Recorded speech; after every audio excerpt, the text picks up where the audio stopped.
with our NFL refresher with the NFC North. And the first team we're going to be talking about is the Chicago Bears. Oh boy. Oh boy.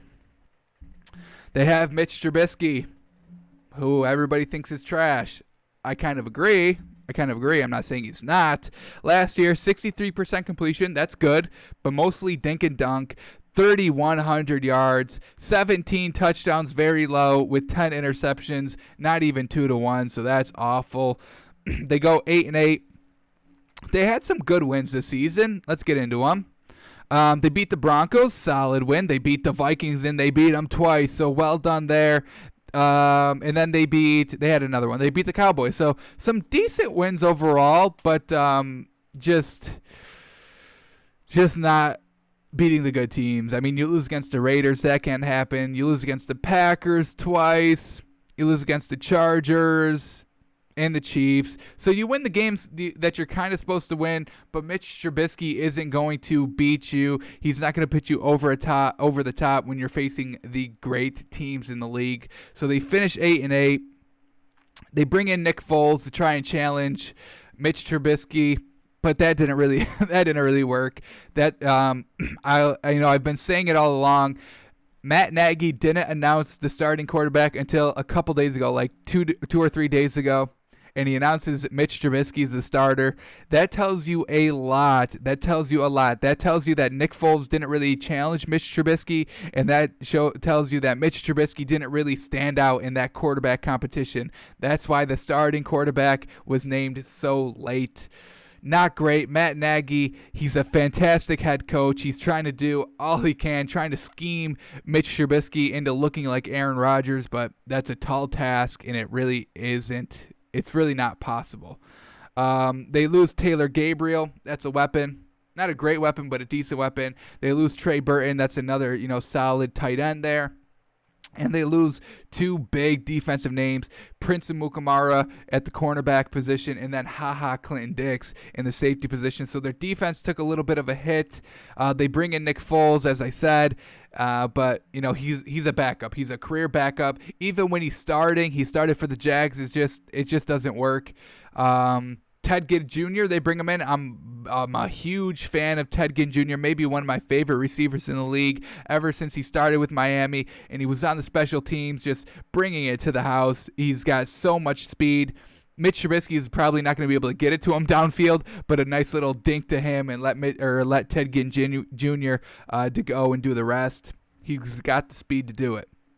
And then they bring in Jimmy Graham. That's going to be great for Mitch Trubisky. Mitch Trubisky is dink and dunk, so having Jimmy Graham, that safety net at the tight end position, that's huge for them. And then they kind of beef up their defense a little bit. They bring in Robert Quinn. So now you're going to have Robert Quinn and Khalil Mack coming off the edges. Ooh, that's going to be tough. The Bears kind of live by their defense. If you look at the points, their defense is very good. Look at 10 points, 14 points, 15 points, 6 points. I mean, this is fantastic. Truly fantastic. And then, you take a little bit of a hit on the better teams. You give up 36 to the Saints, but 17 against the Chargers, 22 against the Eagles. That's not terrible. You really want to hold your opponent below 20, so 22 is not terrible. And then look at this stretch: 13, 17, 14, 20, 24, 21, 26 is a little high, but 19. So their defense really got it done. I mean, that 26 was against the Chiefs, so make of it as you will. Just Mitch Trubisky put up 3 that game. So their defense is very solid. They lost a couple of good pieces named Prince Amukamara and Clinton Dix, but they still have Khalil Mack. They bring in Robert Quinn. Who else they got? They still got Akeem Hicks there, and they still got Danny Trevathan, and they still got Kyler Fuller. So their defense is still solid. It's just Mitch Trubisky definitely needs to step up a little bit. In the draft, the Bears had no first-round picks, so in the second round they pick up a tight end and a cornerback. So not great there. I mean, they're second-round picks. Will they work? Most likely, maybe just a little bit, but probably won't come out and start and be a real threat. But their offense, I mean, they still have the weapons on offense. You've got Allen Robinson, top 5 receiver in the league, no doubt. You've got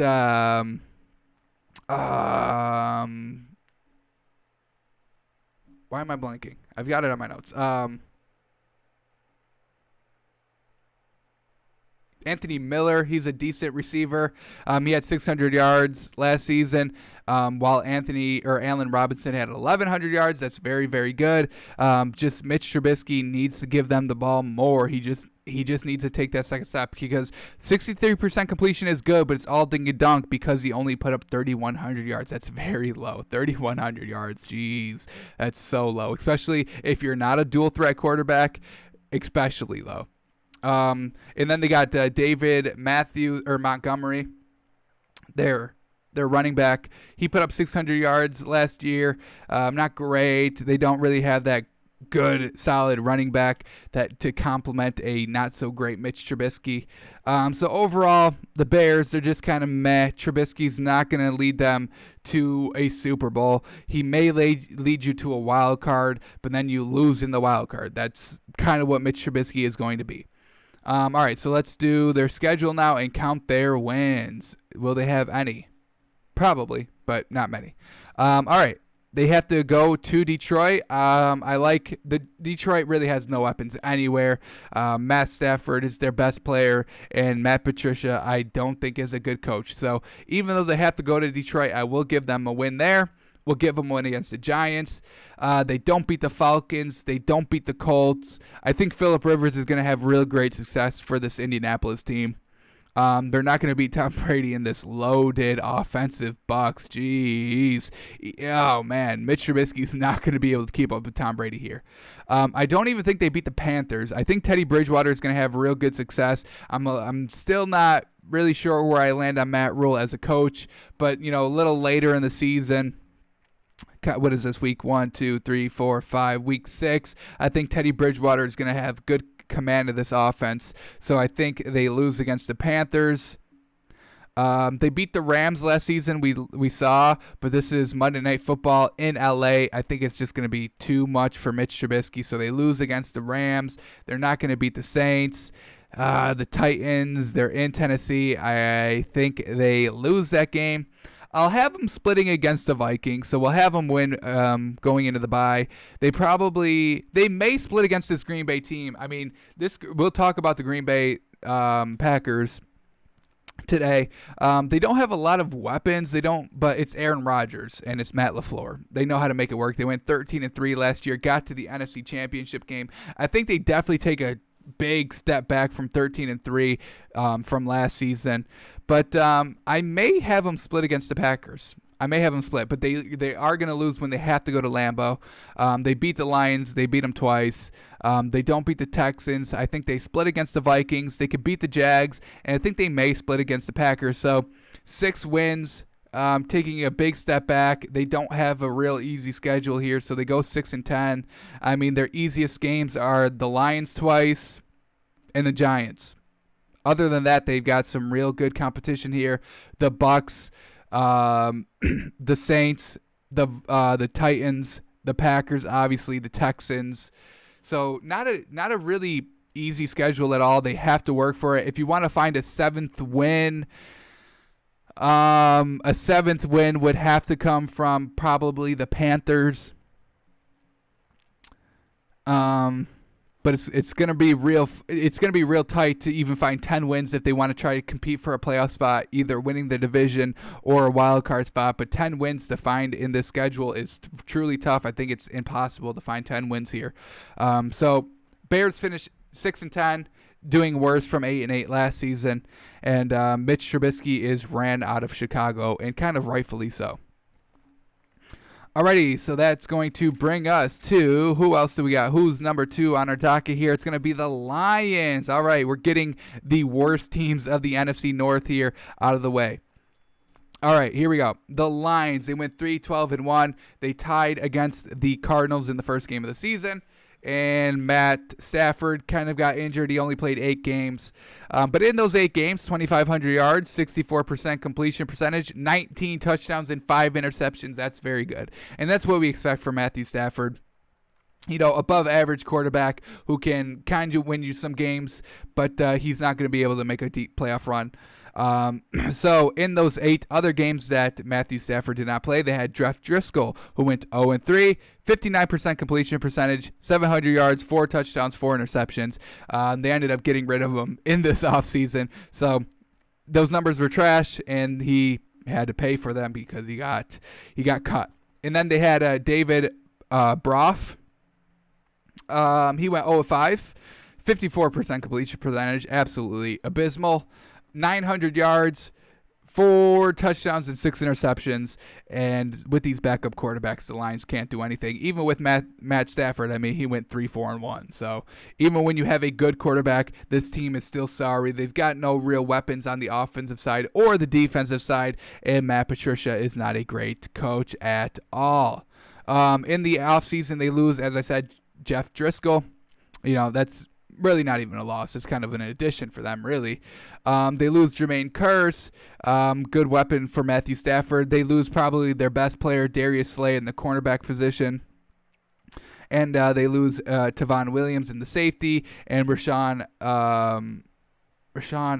Marvin at the cornerback position as well. So their defense took a little bit of a hit. Not that it was great anyway, but they do lose their best player in Darius Slay. But they do bring in Jamie Collins. That's going to be a solid piece for their linebacking core. They bring in Desmond Trufant, a great cornerback, kind of bringing in that missing piece when you lost Darius Slay. They do have some good draft picks. Maybe they bring in Jeff Okudah, third. They had the 3rd overall pick. They bring him in, cornerback from Ohio State. So hopefully he can kind of carry this defense for the Lions.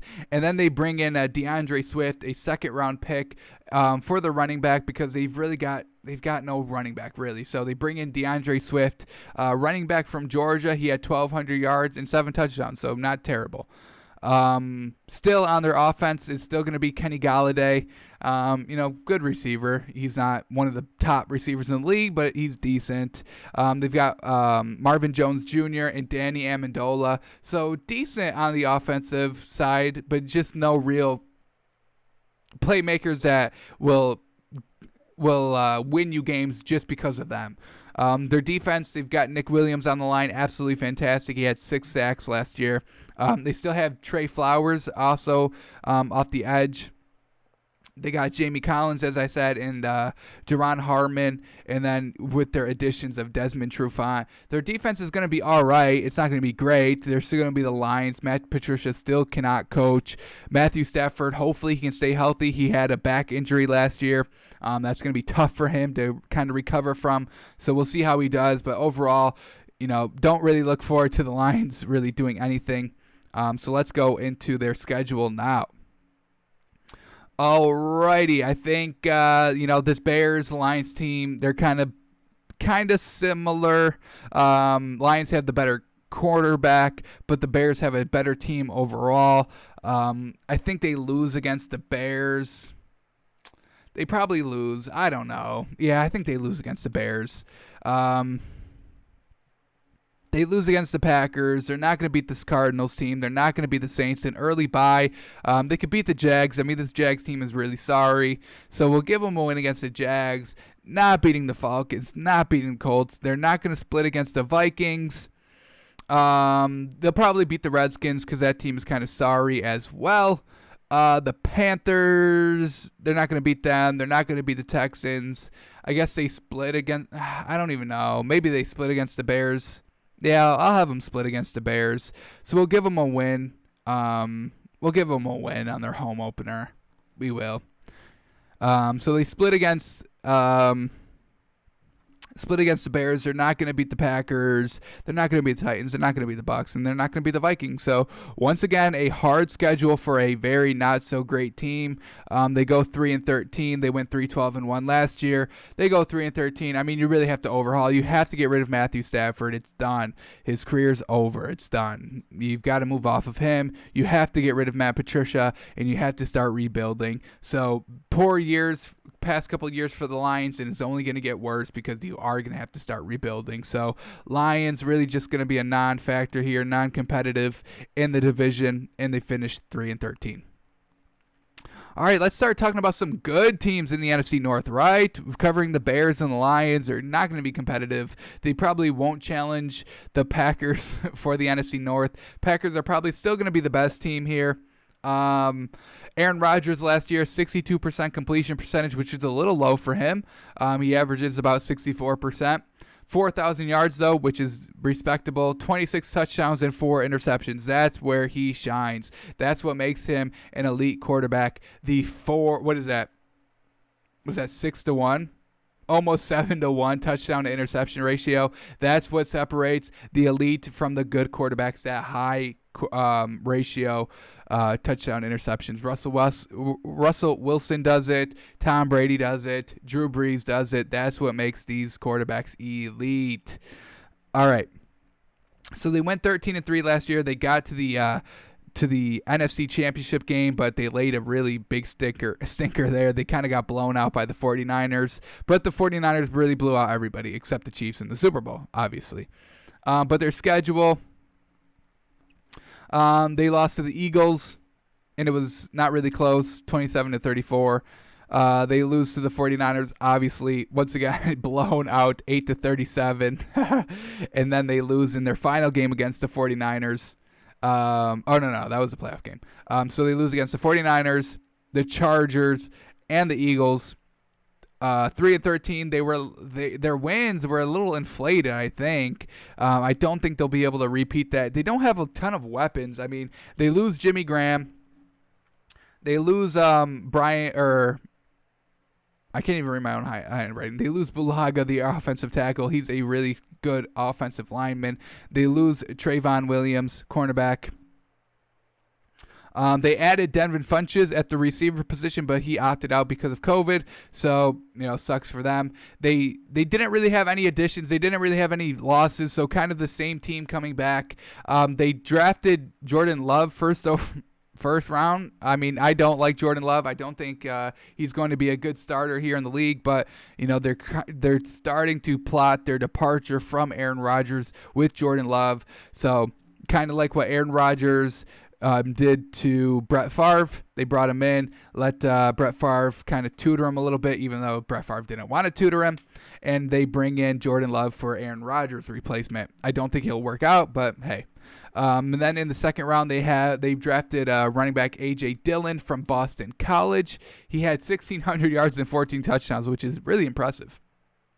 So we'll see if he's able to really work out in the NFL. But still on their offense, they've still got Devontae Adams. They still got the Jones for the running back, who did put up 1,000 yards and 16 touchdowns. So we'll see if A.J. Dillon is able to kind of compete against him for that starting job. But still on that defensive side of the ball is no real big names. I don't really know how they still won 13 games last season. It's just kind of Aaron Rodgers carrying the load offensively. So let's see what they do here. What do they got for their schedule? Vikings, they probably split against the Vikings. So we'll give them a loss when they have to go to Minnesota for the week 1. They probably beat the Lions. I don't think they beat the Saints. They might be able to beat the Falcons. Look at this, back-to-back primetime games, Sunday Night Football and Monday Night Football. But I think they do beat the Falcons. I think they do. It's at home in Lambeau, Monday Night Football. So we'll give them a win there. Heading into the bye, they're not going to be able to beat the Bucs at Tampa Bay. That Houston game, that's going to be real tough. It's in Houston. I'll give them a win against the Texans just because I think Matt LaFleur is a better coach than Bill O'Brien. And, they lose DeAndre Hopkins. I said they split against the Vikings, so they win that home meeting. They can't beat the 49ers. They can beat the Jags. They could beat this Colts team. It's going to be in a stadium or in a dome, so Aaron Rodgers is going to like that. Going to be close game. We'll see how Phillip Rivers is doing here towards the end of the season, middle of the season. We'll give them a win against the Colts. We'll give them a win against the Bears. They couldn't beat the Eagles. I don't know if they can. It's at home for the Packers, which is a good sign. It's going to be tough. This is going to be a tough game, but the Eagles aren't really that great either. They don't have a lot of weapons. So we'll see if Carson Wentz is even healthy. We'll give them a win against the Eagles. They beat the Lions twice. They beat the Panthers. I don't think they beat the Titans, and then they beat the Bears. So 10-6, I guess, for the Packers, taking a little bit of a step back. They still have a decent workable schedule. You know, you have to face the Lions twice. Those are good wins there. You face the Panthers. That could still be a win for them. They face the Lions twice. Bears and Lions twice are easy for them. The Jags, but they still have to face the 49ers, the Bucks, the Colts. Just the Colts. I really don't know how they're going to be. I want to believe in Phillip Rivers. I really do, because Frank Reich has really established a winning culture there in Indy. But 10-6, it looks like, which may be able to win them the division. We do have to see what the Vikings do. So let's get right into that. All right, 10-6 last year, 69% completion percentage for Kirk Cousins, absolutely monster. He's always a high completion percentage. 3,600 yards, a little light. We want to see him go over 4,000. And now with the loss of Stephon Diggs, will he be able to do that? We will have to see. But 26 touchdowns and 6 interceptions, very good there. What is that? About 4-1, 5-1. Yeah, 4-1 touchdown interception ratio, not bad. As I said, they lose Stephon Diggs. They lose Laquan Treadwell. And for their key pieces offensively, some good weapons for Kirk Cousins are out. They lose Xavier Rhodes, Trey Waynes, Adrian Sendejo, and Everson Griffin all on that defense. So they lost a lot of defensive talent here. They didn't really add any. They added Yannick Ngakoue. We saw the trade from Jacksonville, but that was really it. And then in the draft, they had 2 first-round picks, and they add Justin Jefferson, a wide receiver from LSU, 1,500 yards, 18 touchdowns. So hopefully he can kind of make up what Adam Thielen. So Adam Thielen's going to be moved to the number 1 receiver to make up from Stephon Diggs. So hopefully Justin Jefferson can kind of make up what they're losing in that number 2 from Adam Thielen. And then they drafted cornerback Jeff Goldway, also in round 1. So we'll see if he's able to kind of make up with Xavier Rhodes, what they're missing there. But they still have Delvin Cook at the running back, 1,100 yards, 13 touchdowns. Adam Thielen, obviously. Kyle Rudolph, good safety blanket, tight end there. But their defense is just going to be Ngakoue, Anthony Barr, and Anthony Harris at the free safety position. They really didn't add too much in their defense to really make up of what they lost, and that's going to hurt them a little bit.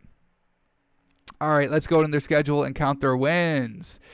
All right, here we go. Packers, they probably split against the Packers, as I said. So they win the home opener against the Packers. That Colts team is going to be a little tough. They have to go into Indy. I want to believe in Phillip Rivers. I really do. So I may give the Vikings a loss here against the Colts. I think they lose against the Titans. The Texans, that's going to be a tough game for them in Houston. But man. We'll say they beat the Texans. They're not going to beat the Seahawks. They're going to beat the Falcons heading into the bye, coming out of the bye. They got the Packers. I said they split, so they lose that game. They beat the Lions twice. They beat the Bears twice. They probably don't beat the Cowboys. Panthers are going to be interesting, man. They're going to be very, very interesting. I want to believe in the Panthers. But we say that they're at home for it, so we'll give them one against the Panthers. They beat the Jags. They're not going to beat the Bucks. They beat the Bears again. They don't beat the Saints, and they beat the Lions. So that is 9-7 for the Vikings. Once again, I mean, you've got some tough competition here. You got to face the Packers twice. Colts early on, that could benefit the Vikings. Texans, you know, I'm not a big fan of Bill O'Brien, and they lose DeAndre Hopkins, but they do have to face the Seahawks, the Cowboys, the Bucks, the Saints. So if you want to find a 10th win, maybe the Cowboys. That's where it would have to be, and then maybe the Titans if you're trying to find a 10th win somewhere. But, Packers probably win the division at 10-6. Vikings close, making competitive at 9-7. But the Lions and Bears, they have no chance at winning the division. Just not enough talent. They lost a lot of talent. I mean, Vikings lost a lot of talent. Packers really don't have a lot of big names. It's really just Aaron Rodgers doing what Aaron Rodgers does. So we'll see how Kirk Cousins is able to kind of carry the load for this team here. But that is going to do it for the NFL refresher for the NFC North. We have one more division to go, and that is the NFC South. And we'll do that tomorrow to round out our NFL refresher, getting us ready for kickoff on Thursday, baby. Get pumped, get excited, get ready to rock. Alrighty, let's end the show with our moneymaker. Once again, we were humbled yesterday. We picked Heat -2, and they lose in overtime, unfortunately. And the Rockets +5.5. It was a little close. They lost by, 8? So kind of close there. +5.5, but still a loss anyway. So let's see what's on tap for today. We've got Celtics Raptors tied at 2-2. Raptors have all the momentum. This one's going to be interesting. It was Celtics -1, I believe, was the last spread. I think this one might go back to the Celtics +1, Raptors -1. It could be even Raptors -2. But I'm going to believe in the Celtics. They're stars. They just haven't really been showing out, maybe because of the Raptors' good defense. But I expect the Celtics to kind of get back on track here. They were up 2-0, and then that 0.5-second buzzer beater from the Raptors really changed the entire series, brought all of the momentum back to the Raptors. But I'm going to count on Jaylen Brown and Kemba Walker, Marcus Smart, Jason Tatum other than Pascal Siakam and Fred VanVleet and Kyle Lowry.